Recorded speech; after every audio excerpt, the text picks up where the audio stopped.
हम ही एक दूसरे से बातें नहीं करते, हमारी रूह भी बातें करती हैं। अगर इसका जीता जाता एग्जाम्पल देखना है तो एक एग्जाम्पल करना, एक रूम में दो लोग बैठे हुए होंगे और वो एक दूसरे से कुछ बातें नहीं कर रहे होंगे, लेकिन बिना बात किए भी उनकी रूह एक दूसरे से बातें करती है। दोस्तों, मैं आप लोगों का दोस्त वीर चौहान दिल की बात में आप सभी का स्वागत है। एक कहानी लेकर आया हूँ आप सभी के सामने।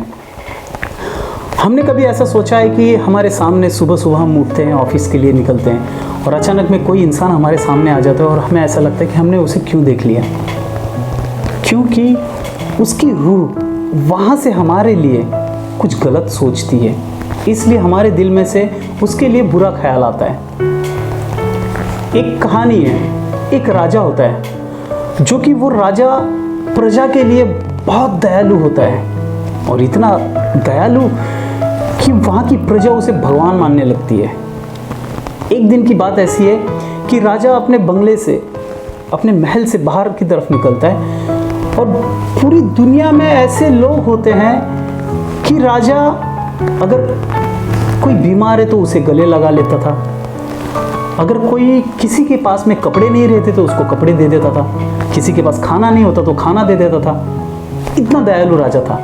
लेकिन पूरी दुनिया में एक ऐसा इंसान था जिसे देख के राजा के दिल में उसके लिए बुरी भावनाएं, बुरा ख्याल आता था।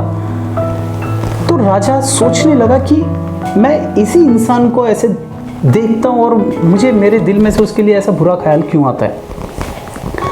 उसका कारण यह था कि वो जो था इंसान, उसका एक व्यापार था चंदन की लकड़ियों का। जब भी राजा अपने घर के बाहर निकलता था तो उसे देखता था और देखने के बाद में राजा उसके लिए बुरा ख्याल सोचता था।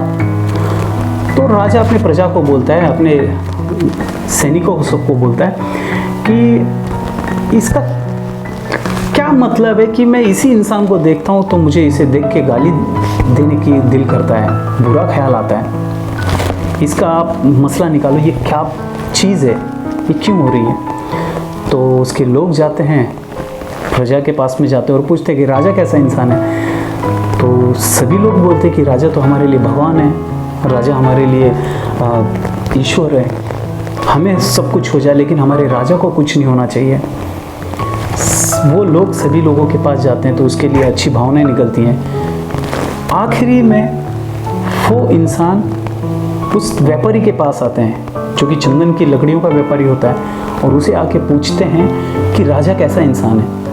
तो सबसे पहले वो ये बोलता है कि राजा अच्छा इंसान है, लेकिन राजा जिस दिन मरेगा उस दिन मेरी चंदन की सारी लकड़ियां बिक जाएंगी और मैं अमीर बन जाऊंगा। दोस्तों, इस कहानी का असली मकसद ये है कि आप हमेशा दूसरों के लिए अच्छा सोचें तो वो सामने वाला आपके लिए अच्छा सोचेगा। मैं आप लोग का दोस्त वीर चौहान, धन्यवाद।